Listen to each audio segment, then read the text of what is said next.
We're going to use a graphing utility to estimate a limit.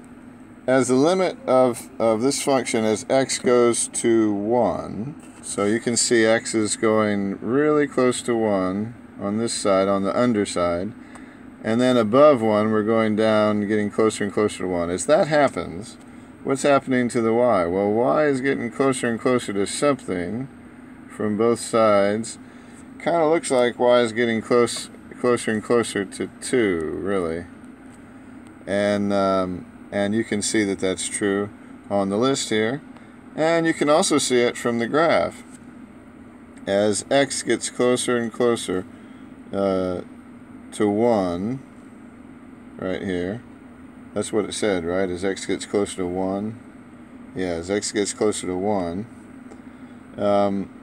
From either side, from the positive or the negative side, what's happening to our graph? Well, it's up here, and then it's down here, but as it gets closer and closer to 1, it's right there, okay?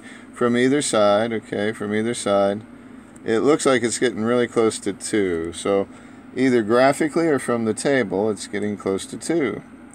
So we come down here and we say, okay, we're going to go look at this thing in a graphing utility. And I have it typed in Desmos here. And you can see what's happening as, let's see, let me take a screenshot of this real quick. Maybe. You can see what's happening. Our goal here is to find out what happens as x gets closer and closer to negative 1. So as x gets closer and closer to negative 1 from the right, well, what's happening to my graph? Well, it's coming down here, it's getting closer and closer to this area right here. It's never going to get there as far as our limit is concerned. And as we get closer and closer from the lower end of things, it's getting closer. It's the same point. It's kind of looking like that as far as my f of x, my y value. That's kind of what it looks like. But let's go ahead and use... We press this gear thing for the settings, maybe. No, we can't. Let me go back to the actual screen. There we go. We press the gear thing on Desmos, and it says Edit. And we convert to a table here. We press that. And we say, well, you didn't get very close, Desmos, to negative 1. So let's get a little closer. Let's say, let's start on the negative side. We'll say, how about... we want this to work out for us, so we'll say negative 1.1. How about that? And then we'll say, let's get a little closer to negative 1. We'll say negative 0. How about that? That's even closer, right? And I mean, it's kind of arbitrary what I pick, but as long as I'm getting closer and closer to 1, you can see, maybe that's enough on that side. And then on this side we'll say, well, we'll start really close and we'll kind of go away from it. Oops, I forgot the negative sign.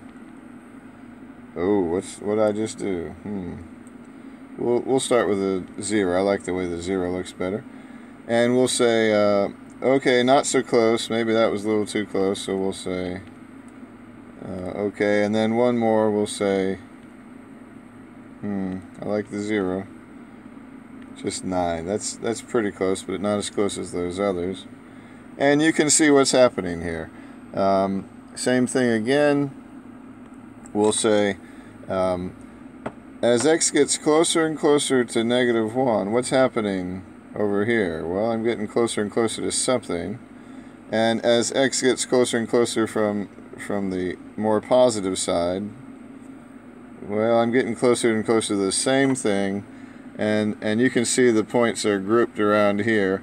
When x is negative 1, I'm pretty sure, I mean, it's not allowed to actually be negative 1, but we're getting really close to negative 2. So there we go.